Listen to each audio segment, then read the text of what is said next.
So I wanted to share just highlights, like not everything, but highlights from various hauls that happened like right before and through the holidays.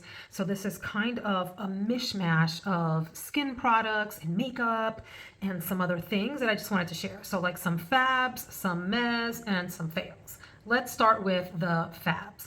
So one of the Fabs is so fabulous, I can't even find it because they are out in use. Like I think one is in my car, the other's in my purse. These are the Mercier sort of lip glossy, lip plumper thingies. Oh my gosh, these are so juicy and plump. Better even than, and these I really like, the Dior Lip Maximizer Hyaluronic Lip Plumpers. These are really good. I have these in two colors, but I got the Mario ones in two colors, Rosewood, and I think Apricot is the other color. They're just so fabulous. They go on really smooth and creamy and give you like a glass-like lip. I wish I could demonstrate for you, but I can't find the products right now because I've been taking them with me everywhere. That was a huge thumbs up for me. I've also really been loving a super glossy look. You may not be able to, well, maybe you can tell today because I'm a little shiny and glossy, my friends, but I've been, for the most part, not every single day. Some days I still go for a matte look, and other days I like pile on the glossy products, starting with, I do, of course, my moisture routine, and I do a serum and all of that, but this Supergoop Play SPF 50 Everyday Lotion is the best. Let me demonstrate for you just how juicy and glossy this is. Now, I will say this stays sticky for a large part of the, I would say, morning for me. Like I apply this probably in the 6 or 7 a.m. range as I'm doing my makeup. And you see how it stays glossy like that? It's like that for a while. And so it's like juicy and a little bit sticky on your face. That does not bother me if I know I'm going for that look. And I find that it serves as a nice primer. I double up with a primer anyway. But if you wanted to just use this alone, then you can apply your foundation. Let it calm down for maybe like an hour or so. Maybe not an hour. Let it calm down for maybe 15 minutes, 20 minutes, and then go in with your foundation, and your foundation will adhere to it nicely because it's a sticky surface. You don't want to do it right away because it has such a slip to it. So, and then your foundation sticks and you get that beautiful juicy shine through during the day, which if that's what you're going for, this is a fantastic product for that. And then you get the SPF to boot.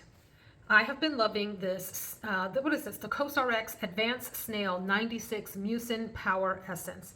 The names on these things are just entirely too long. You need like 30 seconds to say the full name, but you can see how much I've used of this. This is a nighttime serum that I use, so I take all the makeup off, and then I put this on my face, then I put on a serum, which I'm going to share, and then I put on my night moisturizer. So that's been my 3-step post-cleansing routine in the evening. And in the morning I use the Tatcha serum before I put anything else on my face, which I'm enjoying as well. But this, the texture of this, if you can see, it's a little bit like viscous. It's not quite as watery as most, well, the Tatcha, it's not a serum, excuse me. It is an essence. The Tatcha, wait a minute. This stuff, the Tatcha essence, which you use as a first step. I'm about like down here on this one, but I use this one in the morning and this one is at night. It is thick and almost has like the consistency of like mucus. That just is what it is. And you apply it on, it's cooling. I don't know about the benefits of it. I just like the way that it feels, and I enjoy the way it adheres to my face. And I think that essences are supposed to prep your skin to receive other products. So I've been loving this. Then at night, I have been putting on the insanely expensive Good Genes all-in-one lactic acid treatment from Sunday Riley. I do see a difference with this stuff, like physically see a difference. I wake up with my skin more exfoliated, ready for, you know, morning wash and to receive makeup. This has been fantastic stuff. It has a very, very, very slight smell to it, and I'll talk about smell in a minute, but nothing that is intolerable or that I really even notice unless I'm sitting there going, does this have a smell? And then the answer is yes. So in the morning as I prep, I mentioned that Supergoop, and then I've been into additional glowy products on top of that. I've gotten really bold and really outrageous with layering gloss on top of shine, on top of gloss, on top of glow, on top of dewy. I have been enjoying the iconic London Underglow Blurring Primer. This one is not quite as dewy as one that I'm going to show you. It's like a dropper. This stuff is like that Charlotte Tilbury, I keep saying Tilbury, it's Tilbury. Hollywood Flawless Filter. This is intended to be a primer and like a glow product all in one. And so I just put this all over my face. I have this on underneath my foundation today, and it adds just a little bit of like illumination from within kind of thing. Not super obvious, and it serves as a nice primer as well and adds a little hydration to the skin. But friends, where has this next product been all my life? Should I talk about that next? Hang on a second. I almost forgot about this one. Farmacy Filling Good. Filling Good. This is a hyaluronic plumping serum that I use in the morning before what I just showed you. So in the mornings, I'll wash my face. I will do the Essence Tatcha. And if I'm doing any tan products, I will let the essence dry and then do the tanning products because I still do like that spray mist, whatever, you know what I'm talking about. And then I go in with this, the Farmacy Filling Good. I made a commitment to myself that I will use only one product in the morning for whatever the step is and one product in the evening so that I can use it for the entirety of the bottle and really get a sense for whether it made a difference or not. Like, that's my goal. And so my counter has been cleared of face products. I have a few nighttime products, a few morning products. This is in the morning, and it does do a nice job of plumping up my skin just ever so slightly so that I can go on with my makeup routine. So good stuff. But let me get back to the glowy stuff. Okay. Y'all already know me and Natasha Denona are like that. So I finally tried this, and I think that's an H, the Hygen Skin Glass Energizing and Hydrating Primer Serum. This stuff is so good in terms of giving you a little bit of a glass-like finish before you even apply your foundation. I don't know if you're supposed to put this on over your foundation. I've been using it on under because I'm hard-headed and I do not follow directions. But look at this stuff. This.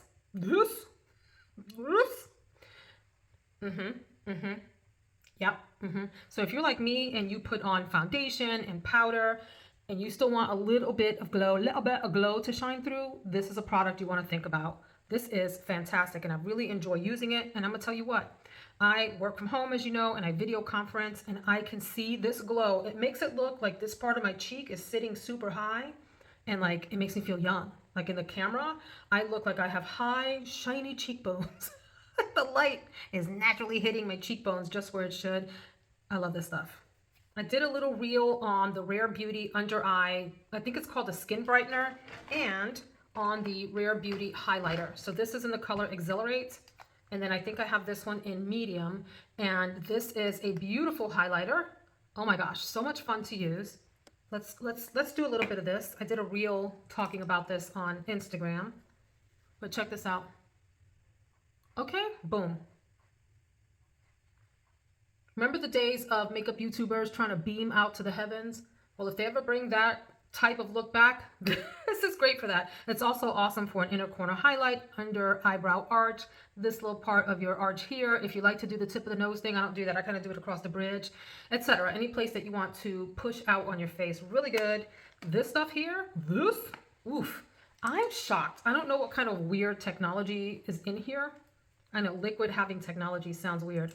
I do not love the applicator. This is a silver tip, like literally metal. I don't know if the idea is that it cools your under eyes or what, but I mean, that part feels a little gimmicky to me. The actual fluid in here though, it is so smooth. Look at that. You see how it just blurred out that section there?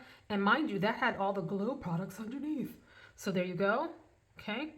This stuff, I have not tried putting concealer over it, and I'm not sure if you should, because again, I'm hard-headed and I don't read directions. But just used it under my eyelids. I don't have that on today. I have the Conceal the Deal from Lawless, which was a recommendation from Tati. But anyway, yeah, so this stuff, fantastic. Love it. Another major love. I've passed on this time and time and time again, and now I feel like I can't live without it. It's the Cinema Secrets Makeup Brush Cleaner, which I spray on a microfiber cloth. I don't spray it directly onto my brushes, and I don't dunk my brushes in it. You can do that. I spray it onto a microfiber cloth, and then I take my brush and swirl it where I sprayed this on the cloth. And I tell you, it takes the stuff right off of your brush, and your brush dries almost instantly, and you can begin to use it right away. Again, I don't know what freaking magic is in this, but thank you, Jesus. Thank you, Jesus. I am loving all of my BK Beauty brushes. I have for a long time resisted purchasing these brushes because people rave too much about stuff, and anytime there's like overhype, I'm always like, is it really that good? These are really that good. This is my blush brush, which I've used today. For synthetic brushes that aren't $10,000, they're not cheap. Like a big set of these plus the eyeshadow brushes, if you get them on sale, which you already know I did, If you get them on sale, you can get the entire set, I think, for $120, $130, which may seem pricey, but let me tell you, after having used many cheap brushes that I hated, or that eventually over time started to split fray and all of that, these are more than worth the price. The foundation brush is one of the smoothest, and I'm not really like a foundation brush gal. I have some. I have probably 4 or 5 that I use here and there, but this brush is fantastic. This is just a general powder brush. This is the big fluffy powder brush, you know, for all over your face. And then the cheek brush, and then all of the eyeshadow ones are magnifico. Love. And then I have a love and a strong like. The strong like, as I mentioned, is the Laneige lip mask, mentioned in a previous video, that is. I really still like this, but I can say that I love, because I'm making my way through this, the Tatcha Kissu lip mask. First of all, the packaging is glorious, and the texture of this is very much like a jelly Vaseline, like a combination of those two textures. Often what I will do, hear me out, I'll put this on at night after I finish my routine, brush my teeth and all of that. This goes on. Then I layer this over it, and then I put some more of this on top, like a 3-layer sandwich, and my lips are fantastic in the morning. So good. And I have come to appreciate nice packaging and really prefer it now. Now, the product has to be good too, but if it's a great product and nice packaging, I'll pay up. So this is one where the packaging is so cute and so fun to handle that I will pay up for this stuff. I said what I said. Okay, now let's talk about a couple of meh. So I purchased the Summer Fridays Jet Lag Mask, and I like it. It's nice, but I feel like it being in this packaging and being called a jet lag mask, say that 20 times, is just kind of gimmicky. So it's a moisturizer is what it comes down to. What do they call it? I mean, they call it a mask, and they say you can wash it off, but I don't understand why you'd want to wash it off. The fragrance-free formula helps nourish, hydrate, and calm with niacinamide, glycerin, hyaluronic acid, and antioxidants, leaving the skin looking renewed, radiant, and ready for anything. Sounds like a moisturizer to me. Do you know anything about this? So what I'll do with this is, like, if I'm hanging around at night and I'm wanting extra like juice on my face, I will put this on for more moisture. That's it. I mean, I don't know. You can probably use it as a moisturizer before your makeup. Does anyone use this? What do you think? I don't have any problems with it. I find that the packaging and the marketing is gimmicky. So there you go. Nothing wrong with it. It's actually really nice on the skin. Another meh is the Henrikson Brightening Vitamin C, whatever it's called. This package. This stuff was really good. It went on my skin. My skin looked immediately amazing. It did something to my skin. I can't even explain it. It sort of like smoothed everything out almost like instantly. I realize that's not how that works. You have to use a product over an amount of time to really see its effects. But this product gave an immediate effect, and I really liked it, and I love the way that it looked under my makeup. Problem is, that stuff stinks. I mean, stink, stank kind of stink. Like, you put it on, it smelled like rotten orange juice. I don't even know what rotten orange juice smells like. But imagine orange juice that's been like sitting out in the sun for forever. And then I would smell it like under my nose, the top of my lip, because I put it, all over. And I'm like, what is that? It's not my breath. It's the product. It's the product. I keep my breath fresh, y'all. I keep my breath fresh. At least I think I do. And then the fails. I have to start with, maybe this is a meh, I don't know, but the Laura Mercier Caviar. Take 2. The Caviar Stick Eye Colors from Laura Mercier. I had high hopes for these because these are super hyped up on YouTube, Instagram, everywhere else. This one is in the color Strapless, Scandalous. And it looks like that. Like, what a beautiful color. It seems like that would be so nice on the eyelid. The problem is it kind of doesn't really show up well on the eyelid, and that irritated me. Like, how beautiful is that? But the texture of your eyelid, of course, use your words, Veronica, is different than the back of your hand. So it just didn't translate the same. I will say, if you want a very subtle wash of color, these might work for you. I tend to want, there's very few days I want just a subtle wash of color, friends. I usually want to show up with some eyeshadow, not looking like a circus clown, and maybe not quite as bright as this look here today, which, by the way, is the Radiance Reflection from Sydney Grace palette.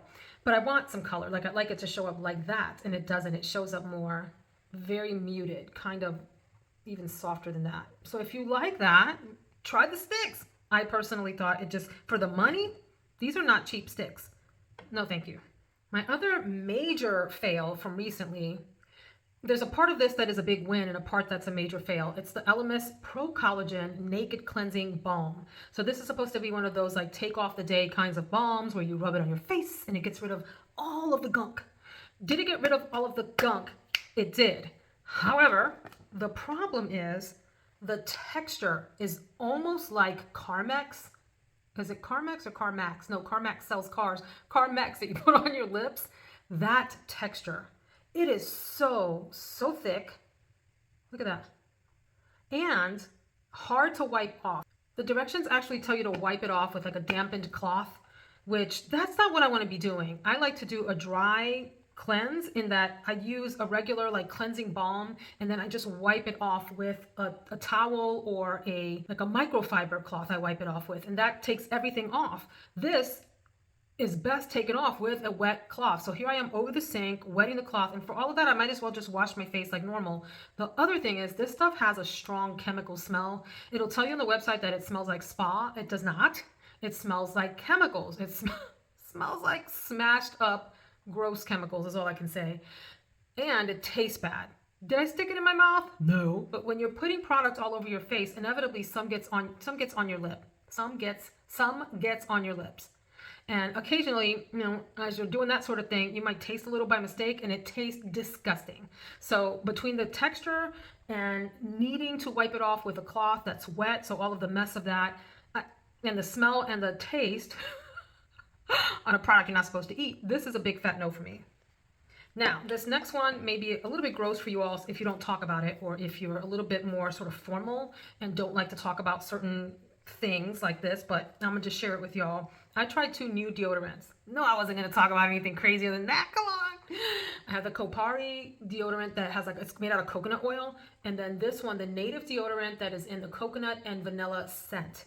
Here's the problem with both of these. This one pills up under your armpit. Ew.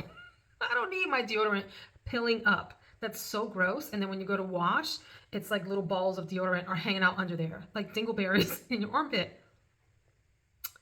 No, but it smelled good. I also did not care for the consistency of this. It's a very like wet formula. Ew, I don't like that. I like my deodorants to be dry under my armpits. I'm already a sweaty Betty. I don't need any additional moisture under there. And then the same thing with this Kopari. This one dried down better, but it smells good to me. My husband hates the way it smells. It smells like air freshener to him, like a car air freshener. I think it smells fantastic. He hated it, so that was a big no. And this goes on like a little wet, and it takes a while to dry down. This one I felt like never fully dried down, and mama can't have that. So I probably should have put this in the wins, and I did not. But relative to the deodorant category, my Donna Karan Cashmere Mist deodorant continues to be top notch. I've used everything, y'all. I've used Secret. I've used whatever all the other brands are. I can't even think of what they are right now. I've used them all. This one by far has told none of my secrets. None of my secrets. It's kept me dry and it works and it smells good all day. So there you have it. That's the like mini report out that took me more than 20 minutes to share with you. Imagine if I had shared about everything, but I did want to highlight those products that are really standing out, good, bad, or indifferent. Hope you enjoyed this. I will see y'all in the next one. Thanks for hanging out with me. Take care.